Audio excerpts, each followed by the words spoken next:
Welcome to the Special Moves podcast. My name is Mike Williams. These guys are Jake Kulkowski and Liam McKelvey. How's it going? It's good. I'm a bit unwell, so we're a bit late with the podcast, and I'm sniveling, but we almost didn't get it done this week, but we managed it. We put it together. We made things happen. I mean, there's a lot of news happening. I think we've been playing some games. Not as quite. We got through quite a bit last week. I thought. Well, I think I did. But right. For by my usual standards. Yeah. But we've been playing some stuff. We've got lots of emails. There's a few games coming out this week and the beginning of next week. But yeah, mainly a bit of news to get through this week. Really, this is episode 130, by the way. Everyone who supports us on Patreon, we've got the regular bonus Patreon podcast as well. Remember, it's a weekly 30-minute or roughly 30 minutes kind of off-topic podcast that we do after every podcast, more or less. So if you are a Patreon supporter, make sure you go on our Patreon page to get your fill of that stuff, because there's loads there now. There's fucking loads of bonus podcasts. Exactly 50. There you go. There we go. There you go. That's a lot. Which is what? Like 35% of our overall YouTube content now? Yeah. And categorically loads, I would say.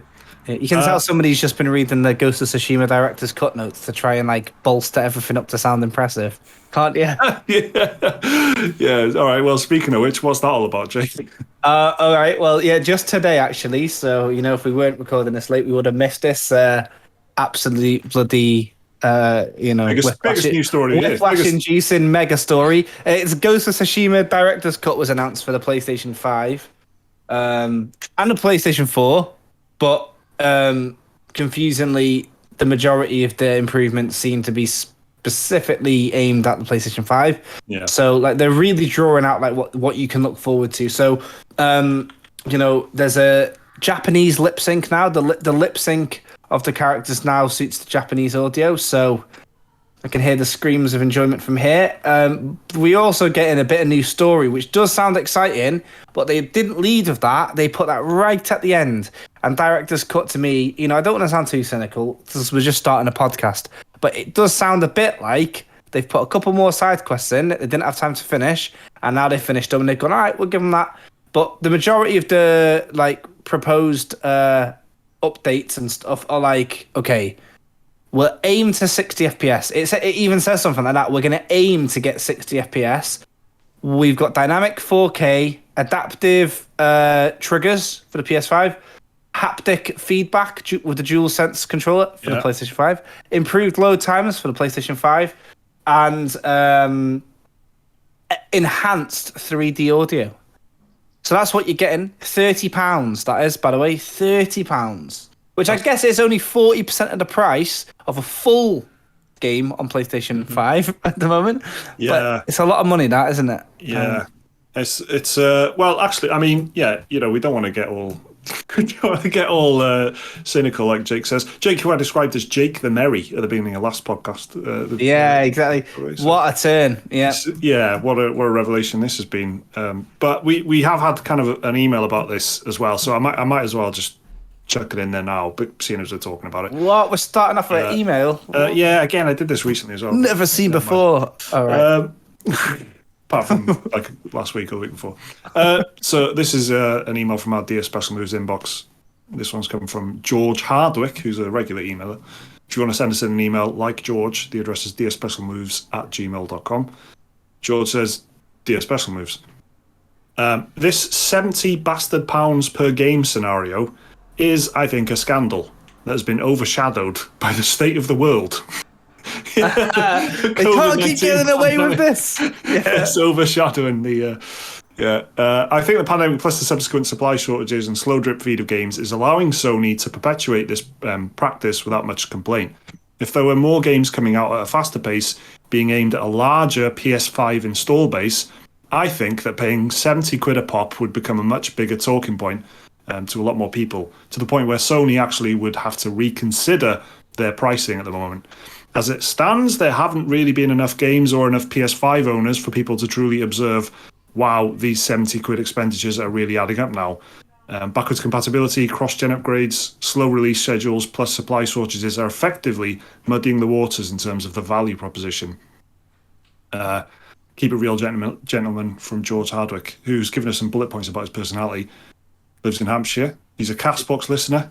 Modest stature. Friendly demeanour. Very good. Good. It's like the hiring process of 2 Point Hospital. You know, when you've got to pick a janitor. Yeah. From Cheshire.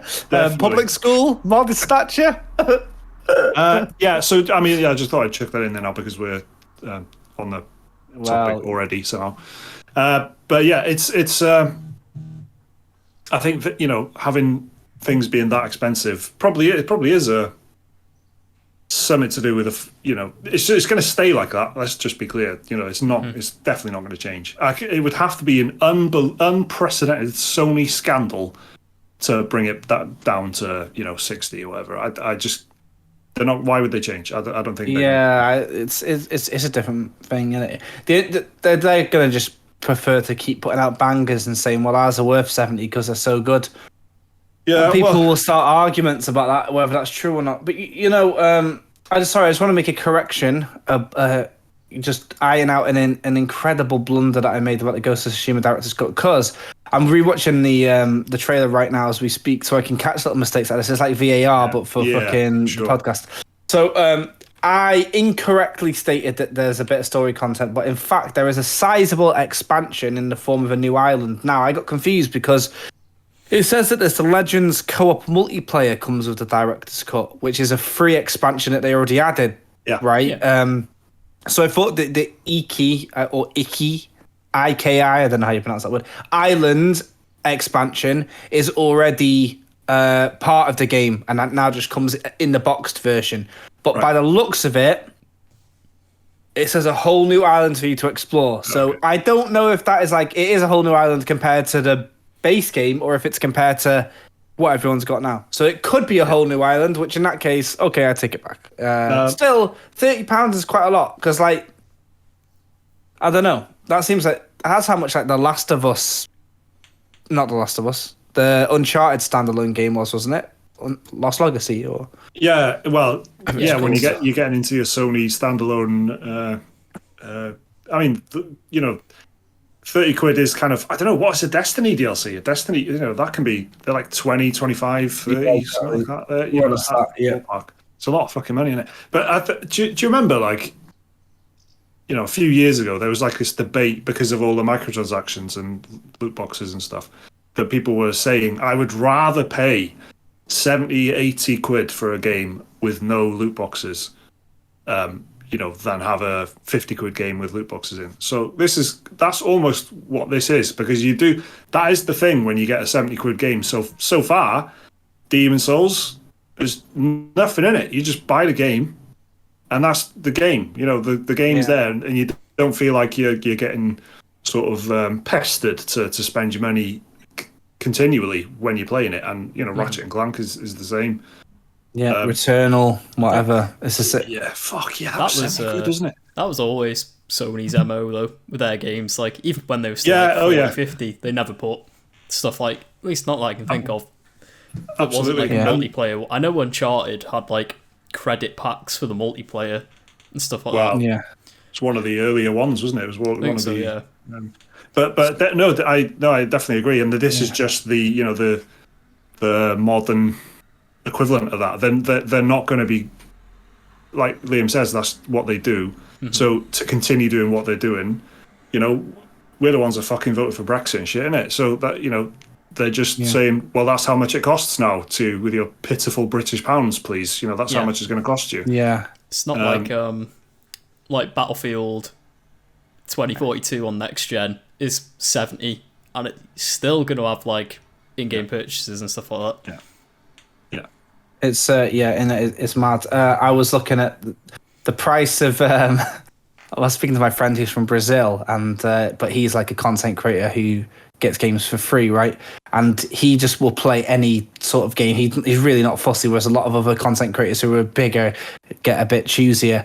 But he's always just so grateful to receive it. And I was like, you know, why, sort of thing. And he told me the truth, and I looked at. I was like, no, it's an exaggeration. I looked, but it's true. The price of a PlayStation 5 game in Brazil is 35%. Yeah, of the minimum wage. Like the minimum wage in Brazil is 108.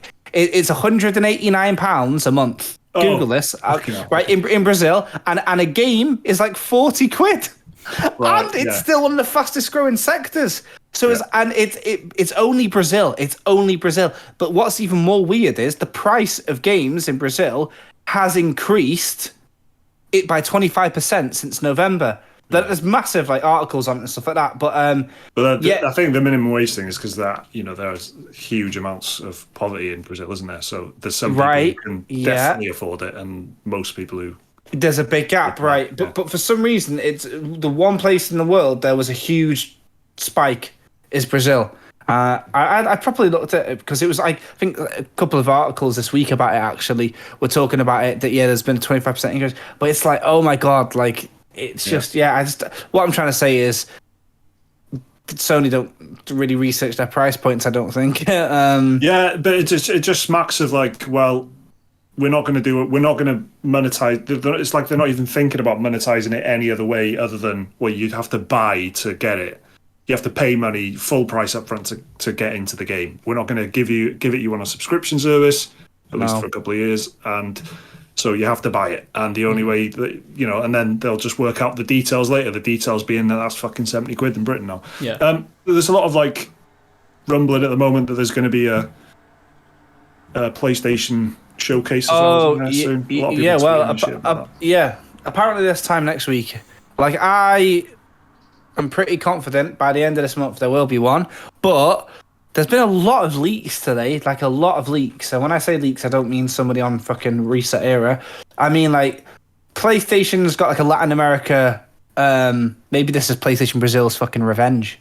But the LATAM PlayStation tweeted that the Little Devil Inside launches in July.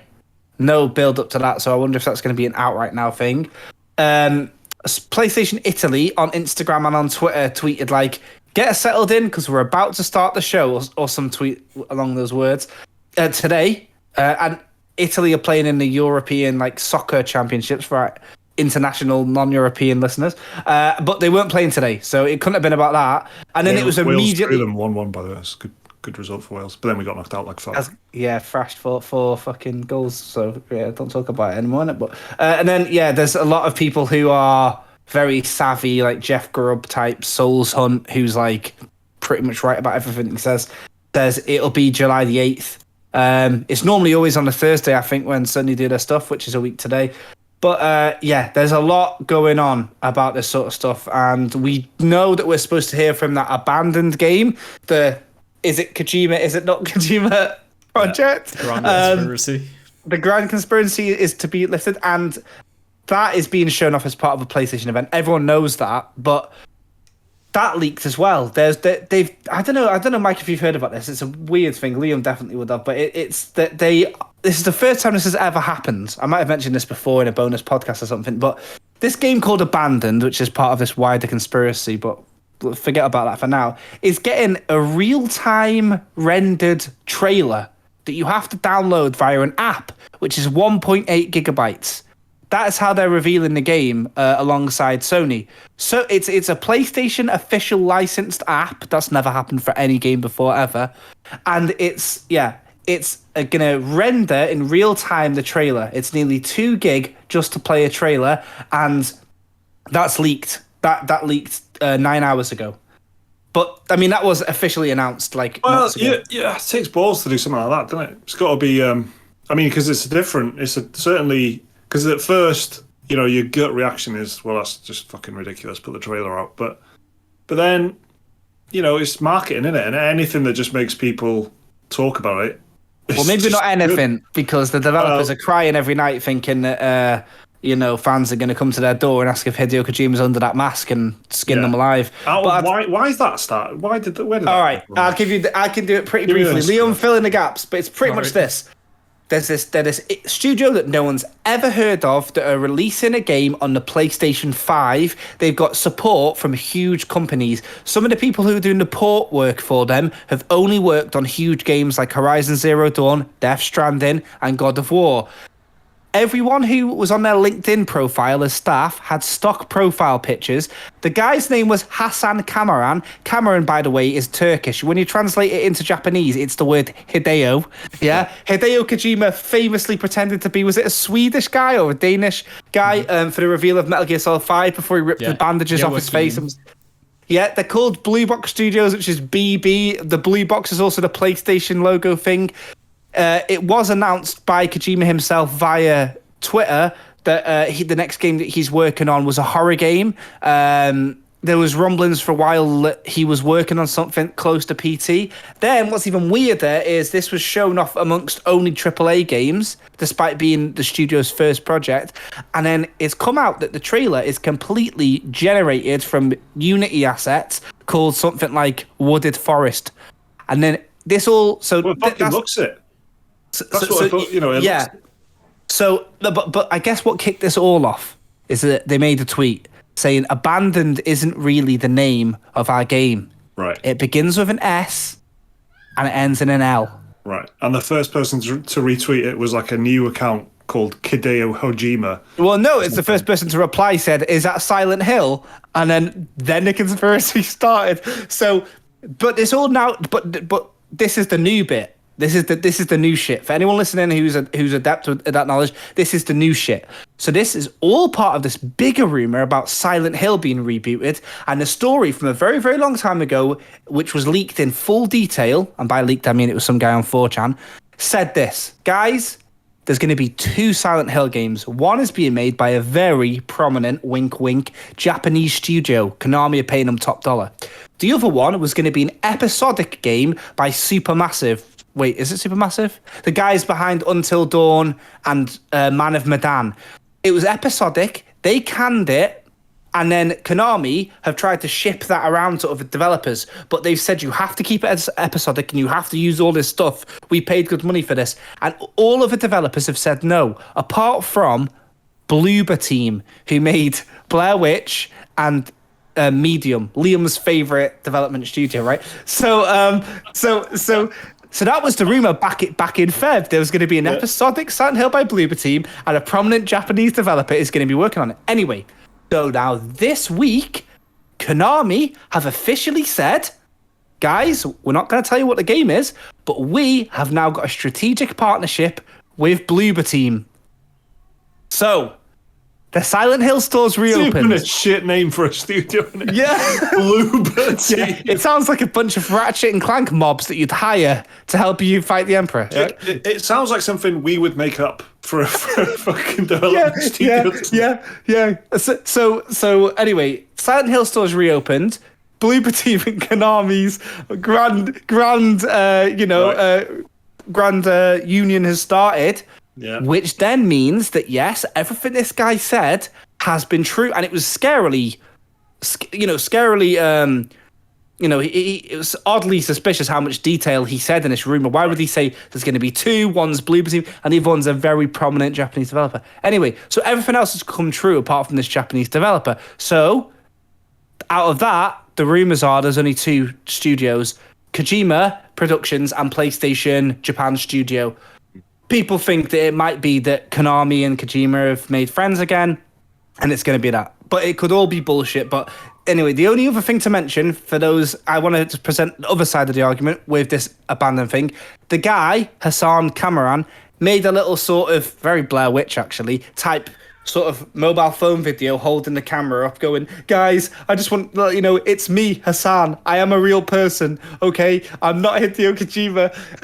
I reckon just out of shot, there was a flipping FAMAS to his head, and yeah, a SOCOM. I swear I heard the codec sound at the beginning, but yeah, so that's that. But what we all know is that it will be revealed this month. That's been made official, and I've got to say, who's revealing it? Who would reveal a Kojima game? No, who would reveal a Kojima game? What's his fucking face? Jeff. It is, yes, and that is who's doing it. What's his name again? Jeff Keighley. Keighley. Yeah. So, Anyway, that's your quick 101 guide to the Blue. Well, it may have felt quick to you, mate, but Liam, there's some other more straightforward PlayStation news today as well. They bought a couple of studios. They bought a couple people. They bought Housemarque, who made Returnal. Surprised it didn't happen sooner, to be honest, the amount of PlayStation exclusive games they've made for them. And they bought a company called Nixies, who are like a PC-focused porting studio. They mainly do like ports for Square Enix games, like all the Tomb Raider ones, Avengers, they work on that, Deus Ex, they did them as well, all PC. But the thing about them is they're based in the Netherlands, which is also where Guerrilla is, who are a Sony studio. Right. So they don't know if it's like, if they're known for their like technical expertise. They're just like technical wizards sort of people, which Sony always likes. But yeah, a lot of people have been saying, is it a sign that there's going to be more PlayStation ports to like Steam and stuff? Because that is their specialty, literally making a PC version. But it's like Housemarque, because that was like, pretty much a dead certain, I think, after Returnal. After how well Returnal did for Sony, it'd be stupid of them not to snap them up. And then, Nixies is because I don't think they've ever made an original game before. They've only ever done like porting. Yeah, I think they're mercenaries. Like you hire them to help, like that. So just to tie in Liam's straightforward news with my convoluted the internet whispers news, I'll just throw this last one in. When it was announced that Housemarque was part of the PlayStation family, PlayStation Japan incorrectly, or maybe it wasn't incorrect, maybe it was just premature, uploaded the image, "Welcome to the family, Blue Point," and then deleted the tweet. So anyway, the point is, yesterday they announced that they'd bought Housemarque. Today they've announced that they've bought Nixus. So maybe the next day is going to be something else. And so PlayStation Japan tweeted a picture, "Welcome to the family, Blue Point," which is also a studio that has worked on PlayStation stuff for the last Mike, Souls. Just saying. No, you come across this strong Alex Jones energy coming from you today, mate. That's fine. That's okay. That's all right. It's brain pills. Brain pills. Yeah. Game of subs. Did I mention Game of supplements? Special moves? Yes. Special subs. Moves, fucking brain juice.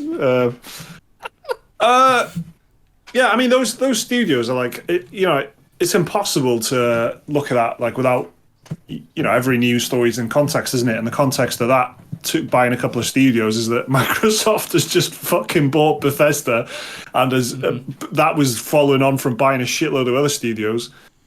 So you kind of can't help but see it in that light a little bit. Yeah. Where you could feasibly see them buying a couple more. Nothing like those two. Nothing huge, maybe, but just add into the roster.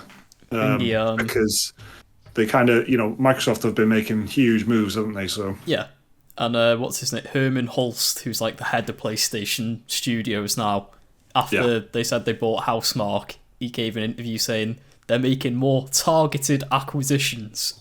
Sounds vaguely threatening, but by From Software, I don't care, to be honest. They've been that would be the one, innit? That would be the point of like, how have you not already done that? I don't think they could, because From are massive in Japan. Like From are a publisher in their own right in Japan. It's the Sony equip. That would be an intelligent one. And Xbox don't have much of a sway in the East as they do over here. But you're right. It'd be a lot of money. But I noticed that PlayStation seems to be all their acquisitions are the most obvious choices. Yeah. We're buying the guys that just made Returnal. We're buying, the guys that just remade 2 of our games. Yeah. Whereas Xbox are making they're networking. They're going out. They're making friends, and everyone likes. And then buying them. Exactly.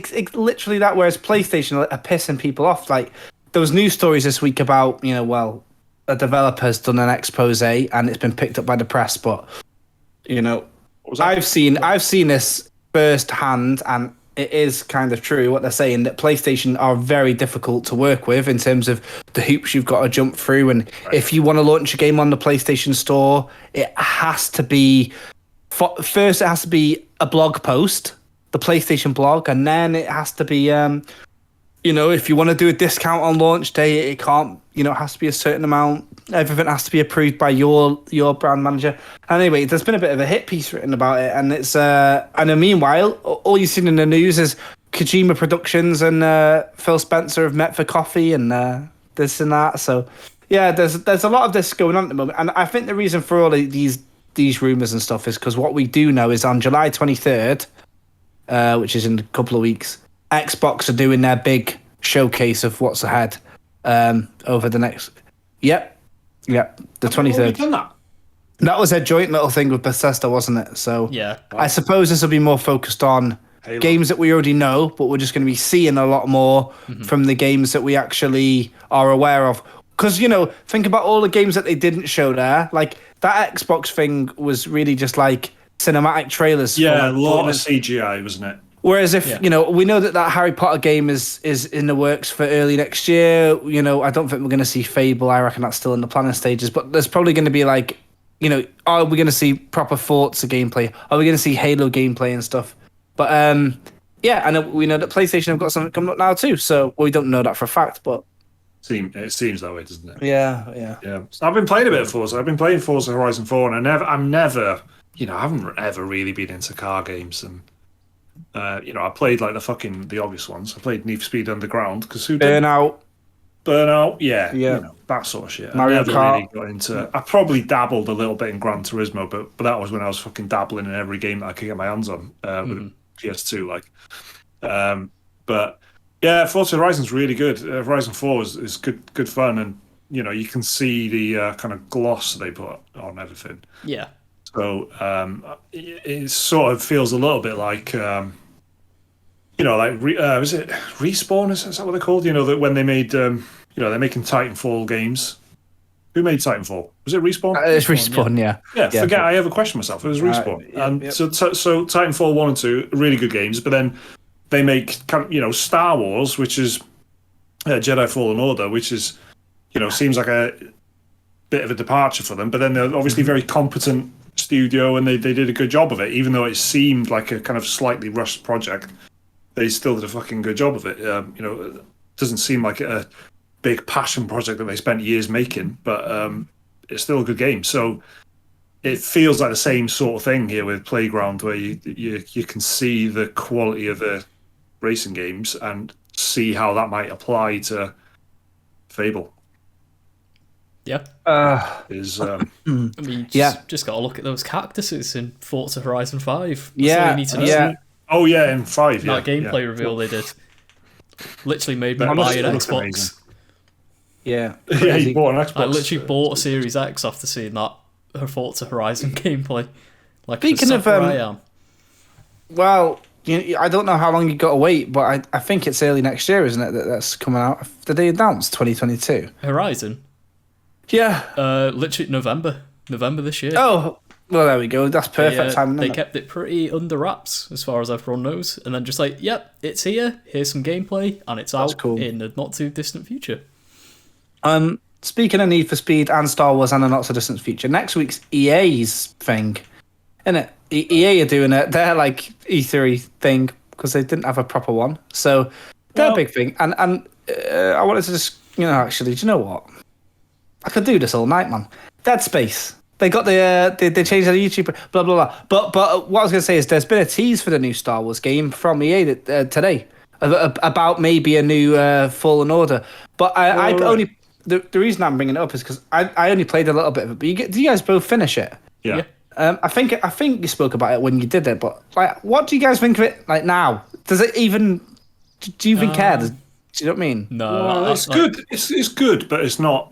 You can tell by the fucking mouth noises that we're both making. I liked it when I played it, and I've soured on it over time.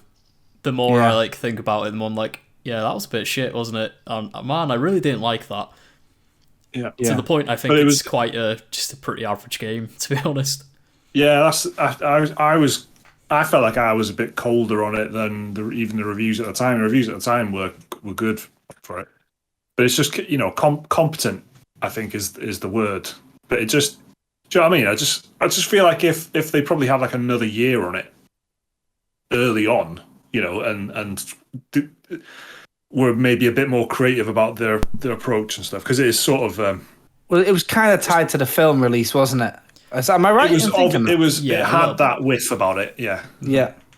It also it felt a lot like they were just copying what was trending in games at the time, like 100%. Souls combat, Sekiro parrying, Metroidvania, because like Hollow Knight was kicking off around the time. Everyone was celebrating that Uncharted style exploration. It just felt like they took elements of every other popular game and just mushed it into a Star Wars package. I couldn't, it feels like, the timing was, if they had given that exact studio, a fucking Mandalorian game and, gave it a universe and gave it a character and gave it I know they gave it the Star Wars universe, but you know what I mean? Like it all felt a bit like brainstorm on a whiteboard kind of ideas when you were playing it. Whereas I think they should probably do a better job. To the point where I'm sure a sequel, I'm pretty confident if they are to do a sequel, I would expect that to be good, like better. Yeah. But yeah, I don't think it's really worth your time, to be honest, Jake. Because you're not a huge Star Wars fan, are you, either? Really? Yeah, not really. Not really. I do like. Mm-hmm. You've got Game Pass, haven't you? Just give it a try on that. If you, I own it. I own it physical, by the way. That's the thing. I got to the first. Because the worlds are small, aren't they? And there's a world, and if I remember rightly, it's like grassy cliffs, and there's like a cool looking dragon in the distance sitting down and chilling. And then I like that you unlock the power, then you head back to your ship. Well, kind of how Ratchet and Clank is in it, but it's just something about it was a bit. I don't know. That's it. Yeah, Ratchet and Clank just knows exactly what it is, doesn't it? Like you play that, and it's just fucking. It just knows exactly what kind of game it is. Yeah. Whereas this does, it was trying to do something else. I mean, so I wonder if there's going to be any more Star Wars stuff other than, again, and this isn't a rumor. I've been giving you guys rumors all night, boring your head off. But I tell you, this is true. This is a leak. This is a real, actual thing that happened today. Again, it was another thing a week early by accident. Yeah. The press release accidentally got sent to people for the new Star Wars: The Old Republic, which is like the MMO. The MMO, not the thing that would make you really excited, which is the old games, yeah. Yeah, not Knights of the Old Republic, just Star Wars: The Old Republic. Yeah. And BioWare are developing like a massive expansion for it called Legacy of the Sith, which is a new BioWare production. See, imagine this conversation 10 years ago. Imagine how exciting that sentence would have been. Yeah. And I was never excited about the Old Republic, though. I did play it. It's got its fans. Yeah, it's still. I honestly didn't know it was still around. I thought it was like Lord of the Rings Online. No, it's on Steam, isn't it? And I see it advertised on that quite a bit. It went free to play a while ago and had a bit of a resurgence because of it. And then they put out an expansion, which is meant to be really good, but I never played it. It's not in the big leagues of MMOs like WoW or Final Fantasy 14, but it's doing steady. It's all right. It's hanging in there. It had the voice acting and everything, didn't it? And when it first came out, and that was sort of unprecedented for an MMO to have, all these different origin stories for all the different characters and things like that, which is cool. And they were all voice acted, which is cool. But then when you actually got to play it, it was really similar to World of Warcraft. And you had like a hotbar and just queuing up attacks and shit like that. And I'm just reading what the new expansion introduces this this thing which allows players to fulfill their wildest Star Wars dreams by choosing a class story and combining it with powers. Is this a Kickstarter page or something? Fucking hell, fulfill this. I know. Take my money, shut up and take my money. That's all that. Yeah, by adding more fighting. So anyway, EA next week is going to have a bit of Star Wars, but hopefully a bit of Dead Space. We were just talking about this, weren't we, before the podcast started, about how everyone's been rumoring for ages about this Dead Space thing, and then the Dead Space YouTube account today, they changed their profile picture, which they've not done in 8 years. How the hell anyone was keeping tabs on that, I don't know, but because they probably went, hey, look, we just changed our profile picture to a few people on the fucking Dead Space subreddit or whatever. Yeah, maybe on a Discord there was an eye emoji or two. Yeah, I'll tell you, I just only recently discovered Dead Space properly, right? Like, it was, God, not even a year ago, I don't think, was it? It was No. it was Halloween, wasn't it? I think so. Yeah. God, it was. A few months. It was around Halloween, I'm pretty sure. Because I think October was when EA added, their whatever it's called, EA Game Pass to the Xbox Game Pass. You know what I'm about, don't you? Yeah, but EA Play, which does not work very well on PC, by the way. No, it's very bad. I can't physically install Battlefield 4. It's just stuck on waiting. So annoying. So annoying. So I actually can't. And you'll find things like if you do manage to finally install it and you try and uninstall it, it won't go. Mm-hmm. Just really, really random, isn't it? So yeah, I had to like relink and link my accounts and whatever. Anyway, so yeah, I only played Dead Space for the first time. Just over 6 months ago. So a remaster of those games. One of the fucking best games ever, isn't it? It's just really good. Amazing. That's the thing. So a remaster of them, for me, I feel like it's a bit too soon. It's like in a parallel universe where Mike did do the Mass Effect trilogy in November.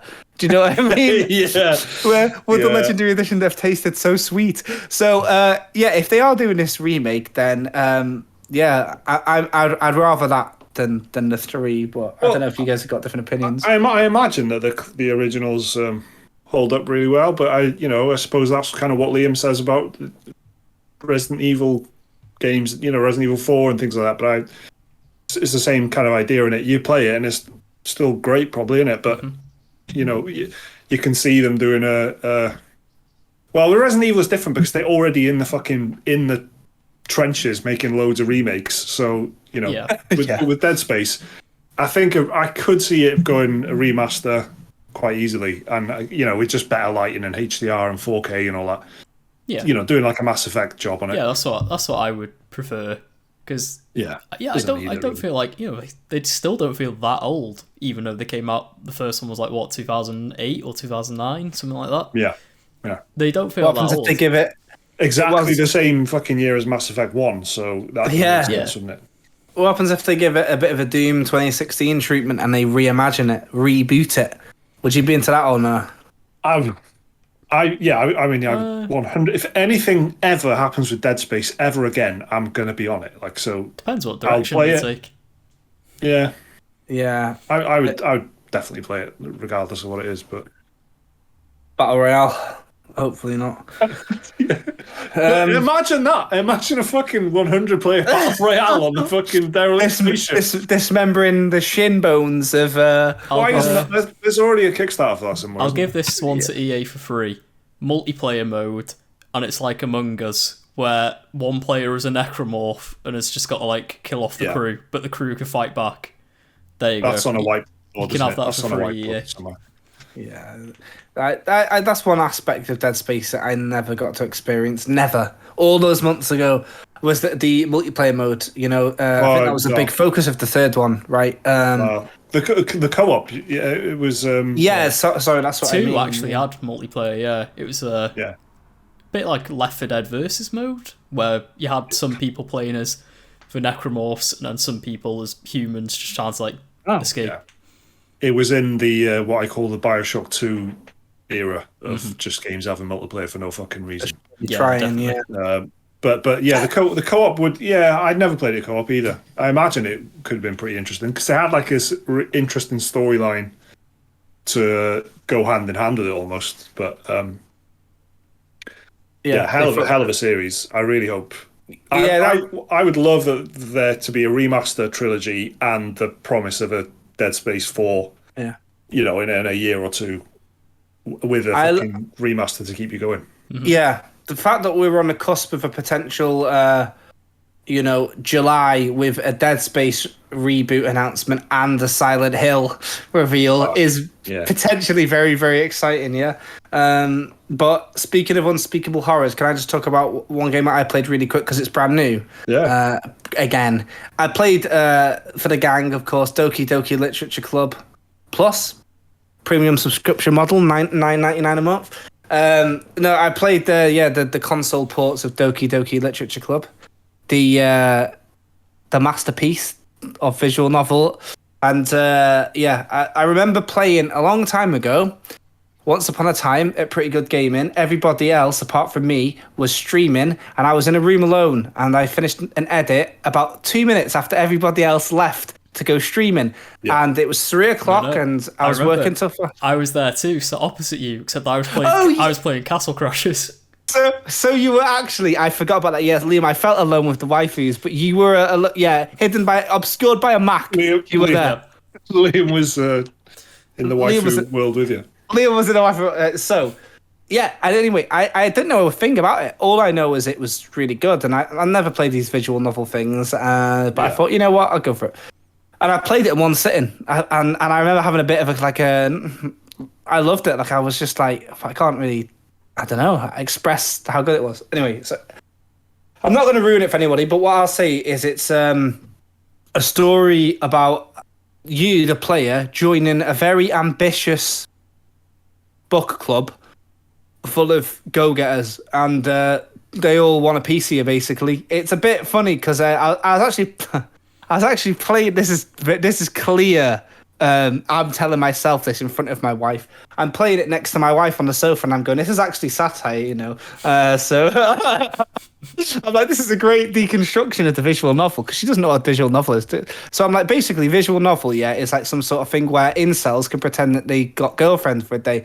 But this game, it's playing on that trope where, you got these girls and they're all just disposable to you. Do you want the pink-haired girl with the big tits, the purple-haired girl with the big tits, or the brown-haired girl with the big tits?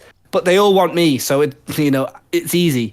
But actually, it's very clever. So the game has got like new side content, which is like basically you, one way or another, you end up kind of siding with one of the girls, and you learn the story behind why they're the way that they are.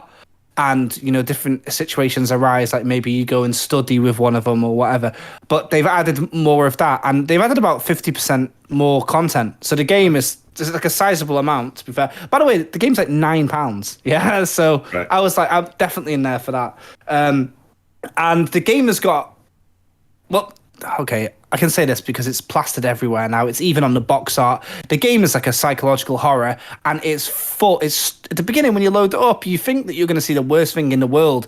It's like there's trigger warnings, and then there's like, if you're anxious and depressed, don't play this game. It proper loads you with what you're about to see. It's harrowing, and honestly, pick a random episode of Game of Thrones. That's worse. I'm a bit surprised at how much the surprise has been ruined. Do you remember they did like a news piece on some BBC news program about Doki Doki Literature Club? Yeah. Because there was someone saying they didn't know about all, the hidden part of it. And they went on complaining to the BBC that it was like potentially harmful to people. There's this thing about kids getting their hands on it and stuff, and obviously just... Yes. Well, originally, from what I remember, when I played it, it said this game is for adults. But a lot of these visual novels are for adults because there's fucking hentai in it. Like, do you know what I mean? So it's adult normally is sexual, but when they said it has adult themes, they meant whatever they meant, right? Which is like they meant like CD Projekt Red, didn't they? They meant it's a mature game, didn't they? It's a mature game. That's what they meant, isn't it? But this one now it's like like how Netflix has at the top right. Trauma and all that. This is fully so that kind of. This one says like, stay the fuck away from this game. Yeah, which is a bit of a like, and I appreciate why it's there, and I understand why it's there. The beauty of having the game on the box with a massive 18 logo is there for a reason, and the fact that it says it's harrowing and whatever. But laying it on so thick, in my opinion, it detracted. But obviously, like, I'm not coming from a place where what happens in a game would affect me in real life. And if it does affect somebody in real life for weeks and weeks and weeks on end, like what people online are saying, traumatize me for 3 weeks and all this, then maybe it should be there. You get traumatized for 3 weeks. How'd you get over trauma in 3 weeks? Yeah, right. Yeah, exactly. And so yeah, and at the beginning it does say, if you're anxious or you suffer from whatever, just don't play this game. So anyway, there's a twist, and then something happens towards the end of the game, which is very clever and very cool, and works very well if you're playing on the computer. So I was interested to know if that thing at the end works very well everywhere else. And I've got to tell everybody who knows what I'm on about, yes, it does. I was wondering, how do they do the trick? and they do the trick. But yeah, it's cool. I like that they added side content, and they've updated all the visuals, and it's just as lovely as ever, and everyone's as nice to you as ever, and the music is great. I love this game. I really highly rate Doki. I give it a 10 out of 10. That's how much I like it, but it's well worth it for £9. So if you were wondering about whether you should get it, it's only going to be for 2 reasons. 1, does the ending still work? And 2, how much extra content are you getting? And the answer is like half the game again. Another 2 hours, 3 hours. Yeah. Even if you don't want to pay for it, there's always the original Steam version, which is free and always has been free. Completely free. Yeah, exactly. But it's a game that you can complete in about 3 hours. And if you've not played it and you don't know what I'm on about, and especially if you like horror, maybe worth a go. Yep. Thank you, Jake. Let's do an email quickly. This is from Chris. What the hell? This is from Chris Westmoreland from Indiana, who says, "Hey gamers. Hey. Recently, I was playing Man-Eater on Game Pass. Now, what great value that is. And I was playing with my 11-year-old son. It was a lot of fun and felt like a good father-son moment. Just chomping away at civilians. Hell yeah, baby. And munching on catfish. It brought to mind memories of playing Need for Speed 3 Hot Pursuit with my father growing up, or most importantly, sitting on the floor as a bundle of anxiety while he struggled to complete the racer licenses on Gran Turismo for me. Those things were the bane of my childhood existence. As for my mother, not to leave her out, she wasn't much of a gamer, but I remember one year, for Christmas, she printed out the entire Final Fantasy VII strategy guide from GameFAQs and placed each page in a plastic protector within a big black binder. That was one of the best Christmas gifts I ever received. It was like a Bible. My friend and I used it to acquire every materia and fill the entire stable with multicolored chocobos. That was my greatest gaming achievement. I was wondering, what are some of your fondest video gaming memories that you share with your father or mother, if appropriate? Thanks for all the great content. Love the pod. That's a good email, Chris. Thank you very much. Yeah, that's a really ace email. That can you imagine the effort it would take to do that? Yeah, that's good. That is a good gift, and it's kind of handmade to a certain degree. That's what I mean. Yeah, no, honestly, that's really cool. Excellent. Have you guys got any memories like that? Well, yeah, but I've spoken a lot, so maybe you guys just talk. Never a truer word said, Jake. Liam, go on. The only thing I can remember, and it's not even a fond memory, it's more just like a thanks dad moment, was when I was really stuck on Star Fox Adventures on the GameCube. There was this bit where you had to like mash the B button in like a Q3 cutscene fighting a dinosaur in a pit or some shit like that. Right. Yeah. And for whatever reason, my little 7-year-old brain just couldn't comprehend what I was meant to do. And then my dad came and did it in like 5 minutes. Like, there you go. But it just made me really happy for some reason. That was that. Because I've got loads of. I mean, I mentioned my dad quite a lot on this podcast because he does like he likes playing games a lot. So and that's basically why I got into games, probably, isn't it? So I was playing. So I've got a lot of memories really, and going to trading in games, which I mentioned to you guys a lot. I used to fucking love doing that. I go to game shops a lot and trade stuff in all the time because I didn't care how far into a game I got. I always just wanted a new game. I just loved the feeling of getting a new game. So I used to trade in and go to secondhand game shops a lot. I used to love doing that. And then once for Christmas, probably my single best memory is probably when I got an N64, which is the first console which was like mine. My parents got that for me on Christmas for Christmas. And then what they did was, the reason I remember it is because they made me, this is quite sick really when you think about it, they made me unwrap the game first. So I unwrapped this box and I was like, oh, it's an N64 game. I haven't got an N64. So I was kind of gutted for about 2 minutes until they No. Yeah. And then they hid the N64 behind the sofa type of thing. My parents and did then that. I was buzzing. So that's why I remember that. I remember the Christmas I got my GameCube. I remember it was just like at the very, like, they buried the GameCube under everything else. Just like wrapping paper and shite and pairs of socks and whatever, chocolates and whatever else you get at Christmas. And then the very last 2 things I opened was Star Fox Adventures and then the GameCube. But then I realized Nintendo again. I realized I couldn't save my game, until my mum, literally out of her Christmas stocking, just goes, "You forgot this," and, like, gives me a memory card. That's very cool. No, that's Why do they do that kind of? Just give us the whole lot, like in one pallet, please. Yeah. Well, I'm never going to pull that kind of shit. Yeah, exactly. That's it. It explains a lot about our childhood traumas. Yeah, my mate at work said a really good thing. I asked him before because he really likes games. I asked him, has he got his kid into gaming yet? And he said no. What he's going to do is get his kid to exclusively play like SNES games and NES games and shit like that. And then when he's just kind of, just old enough to appreciate it, like blow his fucking mind with a PS4. Ratchet and Clank on. Yeah. Which I thought was really good. I got Ellie a Switch for her birthday, and we've been playing a lot of Stardew Valley, and I hope that's something that, like, because it's like your own little Switch. We couldn't do that when we were growing up. My favourite memory is playing Silent Hill 2 with my mum. We did the whole thing, and we make a little ritual out of it, and we sat and we played the whole thing together, and and she still plays games now. Like, phones me up and asks me like, "Oh, where's the Scorpion key on Resident Evil 7?" But yeah, we used to always play that and horror games and stuff on the PlayStation 1 on PlayStation 2. That's the best memories, really. Yeah. Horror forever, isn't it? That's a great email. Thanks, Chris. If you've got any emails like that, please send them into dearspecialmoves@gmail.com and we'll read them out and talk about them.